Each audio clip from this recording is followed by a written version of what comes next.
Le premier jour, les renards couraient sans direction, les rangs brisés, perdus dans la confusion.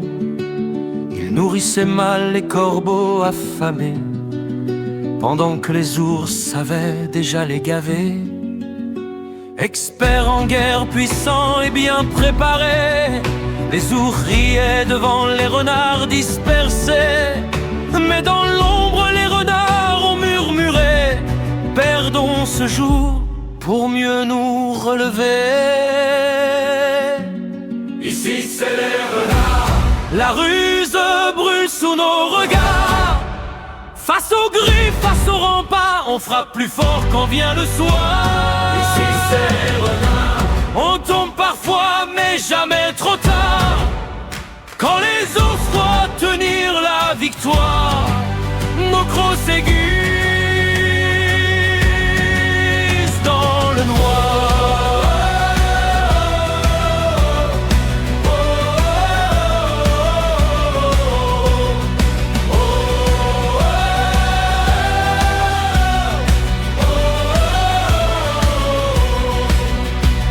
Le deuxième jour, les renards sans guerre de chemin. Plus question de force, ils joueraient plus malin. Une équipe au renfort, au mur, au bastion, l'autre sur les routes, prêt aux embuscades et aux larcins. Ils pillèrent les caravanes et les opérations, vidant les poches des ours sans compassion. Et sur le trajet, d'autres renards furent recuitons, pendant que les ours comprirent trop tard qu'ils étaient dépouillés. Ici c'est les renards. La ruse brûle sous nos regards. Face aux griffes, face aux remparts, on frappe plus fort quand vient le soir. Ici c'est les renards.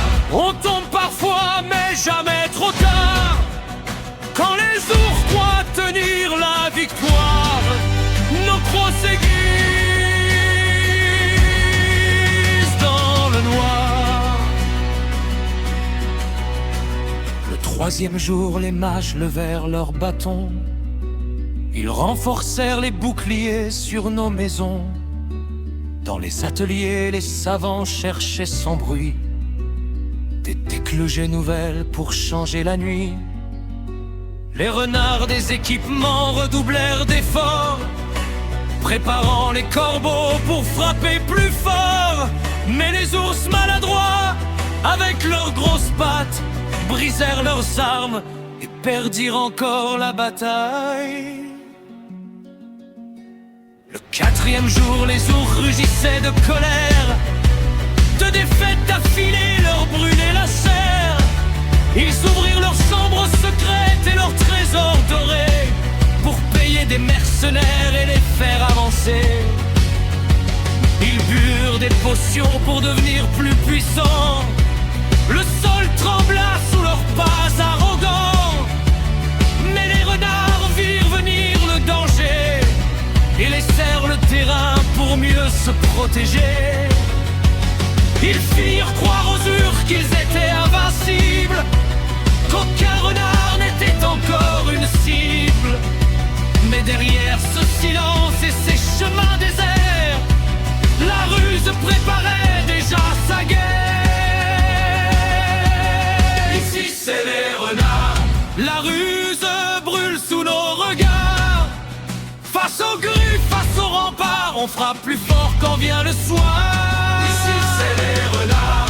On tombe parfois mais jamais trop tard, quand les ours croient tenir la victoire. Nos crocs s'aiguisent dans le noir. Le cinquième jour, les ours fortifièrent leurs soldats. Mercenaires, pièges, tout avancé pas à pas. Sur le terrain repris la veille avec fierté, ils plantaient leurs griffes sûrs de régner. Pendant ce temps, les renards restaient cachés. Ils observaient, espionnaient sans jamais se montrer.